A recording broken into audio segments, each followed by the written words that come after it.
everybody. I am Lauren Dalvia. I am a spiritual teacher and an astrologer here at Bene Mudra. This is an astrological update for July 4th through July 11th. If you are in the United States, today is Independence Day. Yeah, we just have a couple of things this week. July is a heavy month. It's a crunchy month. There's a lot of T-squares like this. So there's a lot of tension, a lot of bubbling up tension. We had a wild week last week. We had Mars squaring Uranus. We had a lot of like internet stuff, a lot of war, a lot of eruptions. I had travel plans that went, from one place to like a totally different place within minutes, stuff like that. We have on the 6th of July, Mercury in Gemini making the third of 3 squares to Neptune. That's the tension, the square. This means that events from around May 22nd can be clarified, which is meaning the end of an illusion, the exposure of a truth. Venus in Leo is opposite that day, Saturn retrograde. So that adds like a necessary reality check while repeating some aspects that were triggered by Mars and Leo from July 1st to the 3rd. So for the last 3 days, we've really like had this like kind of intense, bubbly, volatile stuff going on, just like stuff coming up, like career stuff changing, plans changing, a bit volatile, a bit disruptive. We're going to be revisiting that on the 6th. And we also have Venus in this flowy trine to Chiron, the wounded healer in Aries on the 7th. That is squaring, tense, Uranus and Taurus on the 8th. So this is potential for healing, freedom, also shock. Where Uranus is involved, it's like very different than we're used to, and you can't say how or when. That's part of Uranus's magic. It's like it's visionary, but it's surprising. So what you want and what you will get, it might just shake out differently than you planned, and that doesn't mean bad. I hear that. I hear the words, and immediately, like the traumatized parts of me, or the like raised in the West parts of me that think that I need to prepare for terrible things and that will make me more prepared when they happen, is like, oh, that means bad. It's not, that's not what it means, just different.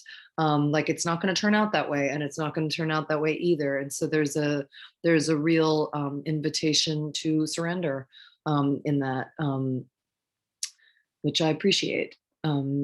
We also have the most important aspect of the week is the new moon in Cancer on July 9th.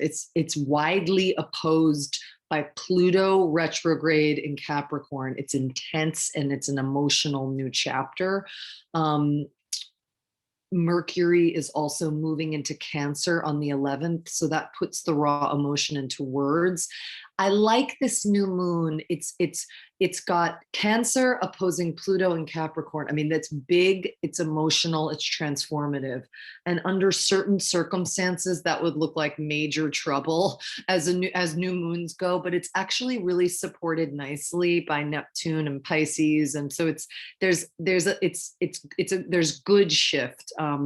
There's bountiful shift to look forward to. So I'm just going to give everybody a little new moon update as well, and we'll just take it from there. So Aries, this new moon is in your domestic area. That's signaling a powerful new chapter involving the past, your family, in your current place of residence and or home business. You have external power, or the desire for control is going to stir up parental dynamics, or it can, even if your parents aren't directly involved. So this one could feel extra sensitive. It's just essential for you to tap into what is safest and most nurturing around you. Mercury moves into your domestic area. That adds family conversations and or emotional discussions involving your home. Taurus, the new moon's in your communication area. It's delivering intense messages, conversations, or realizations that kick off a really new chapter. So this is stuff with siblings, travel, education, legal matters, publishing, or broadcasting. This can feel loaded with different, subjective meaning, but valuable truths can emerge here as difficult information is confronted. So Mercury is moving into this area as well. That adds more activity, more discussions, um, more presence for understanding. Gemini, the new moon is in your area of personal resources. So this is opening a new chapter around earned money, values, and security. So you could feel vulnerable as transformations in what you share or owe push you to declare self-sufficiency, or at least to look at that. Mercury is moving into this area of personal resources. This gives you information you need to move forward and with financial discussions or declarations of what's essential for you. All of this is for awakening. All of it is for good. Cancer, the new moon is in your sign. So this can trigger parental dynamics, power imbalances between you and a partner or competitor, really oceanic emotions, a well into your emotions. This is a new chapter. This can draw your attention to the power that you project onto others. How much influence, did they have over your security? In some cases, this can be a new chapter for a relationship based on, a kind of a death of the other person's outdated lifestyle choices, desires, things like that. And when I say relationship, I mean romantic, business, or best friends, one-on-one relationship. Leo, the new moon is in your hidden area. That opens a door that might not be publicly visible for a while. Background potentials are kind of brewing things. This is fueled by very powerful results, transformations with regard to daily routine, health, service to others. Mercury is moving into your hidden area also. And so, because he's following the new moon, and this can see you working on plans in private, or choosing, at least for the moment, to kind of keep your thoughts to yourself until it's integrated, until it's time for it to be more public. Virgo, the new moon is in your social area. So this is beginning a new chapter with friends, groups, or your connection to groups and associations in public. There's an urge to express your true self or be recognized for your talents. This can be a part of that. Also death and rebirth, which can energize your social identity. Like, what really is that? Mercury is in this same area, the social area, and that accelerates public conversations. Social media, is a big one, allowing you to just move forward with this chapter and making new contacts, making your true voice visible in public. Libra. This new moon is in your career area. So this can indicate new jobs, new career paths, new responsibilities, transformations, endings at home will drive this, and certain private matters can go public under this moon. Mercury is also in your sector of career. So this can add more info and empathetic conversations. This can help a lot. Scorpio, the new moon is in your area of opportunity. So that is talking about development in the areas of publishing, broadcasting, legal matters of all kinds, education, travel, long distance romance. There could be a concentrated push to go further, experience more, start an adventure. It's dealing with a mix of daringness and vulnerability.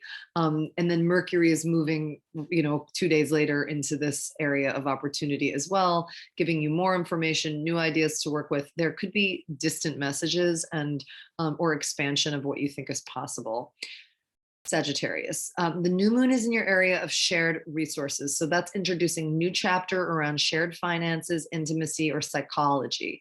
So you might not feel totally in control of what's happening, but there can be issues around dealing with change or trusting someone. So Mercury is moving into this area of shared resources. This can unlock deeper insights into yourself or a partner. Capricorn, the new moon is in your relationship area. So that's opposite Pluto retrograde in your sign, signals a new chapter in the life of a partner or in your relationship. Take a look at how you're handling power, how you're feeling about fear, how you're handling that. or loss or possessiveness. Mercury is also entering your relationship area, and this can open up all one-on-one conversations, personal, business, romantic, friendship, everything. Aquarius. The new moon is in your area of routine. This can introduce new approaches to self-care, diet, exercise, well-being. So you've been taking note of unavoidable endings, right? And so now is the time to let something go in order to encourage a rebirth in daily life. Mercury is following into this area of routine, so it gives you more information to work with and then new ideas to apply to your daily life. Pisces, finally, the new moon is in your area of self-expression. This introduces new chapters with regard to romance, creative work, pregnancy, children. You could feel vulnerable due to how intense these placements are and what's happening. Just make sure you're not projecting that power outwards. How much say do others have in what's developing, right? You want to keep this, between yourself and the divine, and, rather than have it leak. Mercury is moving into this sector of self-expression. It encourages you to both to really make your voice heard in these matters, but to really know what it is that you mean to say. So we have a big week for everybody. I wish everybody happy new moon, just really self-care. Please take a look at please listen to your rising sign as well as your sun sign. And know that if something resonates with you, great. If it doesn't, that's also great. It's just, information to kind of take in and consider if it feels like it's something that you want to consider. I do want to thank James Bene, as ever, for providing this platform for me to communicate with you.